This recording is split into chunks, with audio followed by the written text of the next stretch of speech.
Good morning Kolkata. এই ব্যস্ত শহরে নিজেকে টাইম দেওয়া সব থেকে বড় কথা।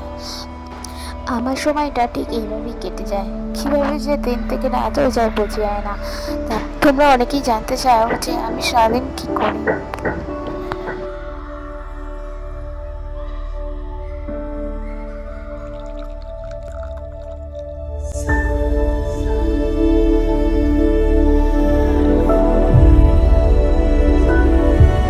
সকালবেলা কিছু খাই বা না খাই, তো শীতকালে চা না খেলে হয়, চাটা ট্রাই করে নিই, তাছাড়া দুধ চা এমনি খাই। আর তার আগে আমি অবশ্যই খাবার দাবার খেয়ে, তাছাড়া ঘড়ির কাঁটা 10টা বাজতে ঘুম যেন তার আগেই ভেঙে যায়। এখন করে 10টা না বাজলে ঘুম ভাঙে না, তাও তাড়াতাড়ি ওঠার চেষ্টা করি। কিন্তু যখনই মনে হয় যে কাজে একটু জয়েন করি, আর ঘরে থাকতে ভালো লাগে না। এই ব্যস্ত শহরের মধ্যে এসে এতে খুব ভালো লাগে, কিন্তু মাঝে মধ্যে সকালে অনেক টাইমে আগে উঠে যাই। তাছাড়া মাঝে মধ্যে এডিটিং থাকে, ভিডিও এডিটিং করি, রাতে এডিটিং করে তারপর সকালবেলা ছাড়ি। তাছাড়া সবসময় খাই না, একটু মাঝে মধ্যে ট্রাই করেই নিই।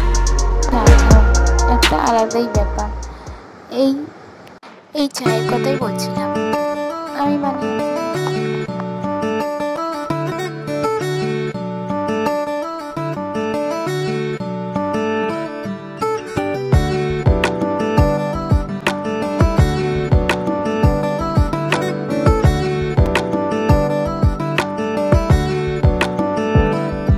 আমি যেখানে থাকি আমার চারপাশটা পুরো পজিটিভে ভরে দিতে পছন্দ করি। আর সব থেকে বড় কথা, আমি ভীষণ গোছানো পছন্দ করি।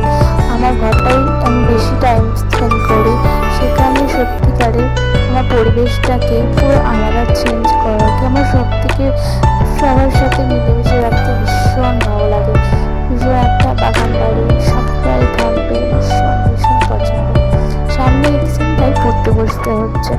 পড়তে বসার পরে আবার রান্না, সারাদিন এভাবে কখন যে বিকেল 4টে বেজে যায় বুঝতেই পারি না। যদি কাজে জয়েন হতাম আরও ইজি হয়ে যেত বোধ হয়।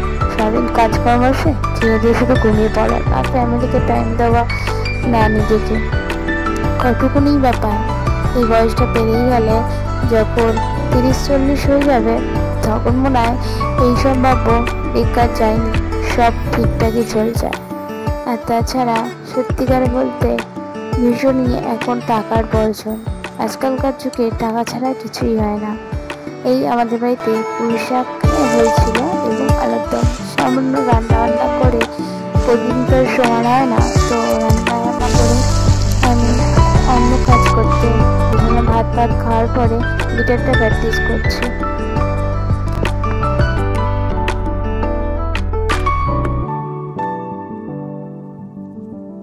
গিটারের সুরগুলো মাঝে মধ্যে মাথায় ঢোকে আর মাঝে মধ্যে বেরিয়েই যায়। কিছু কিছু সুর তুলতে পেরেছি, আবার কিছু কিছু পারিনি।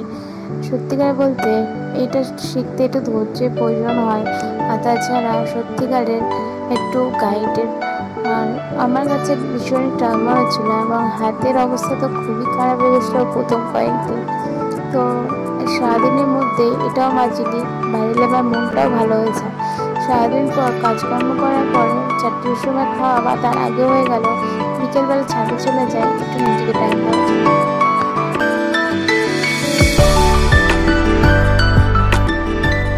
বাইরের পরিবেশটা খুবই সুন্দর, নীল আকাশের মধ্যে পুরো অন্ধকার হয়ে গেছিলো প্রায় সন্ধ্যে 6টা।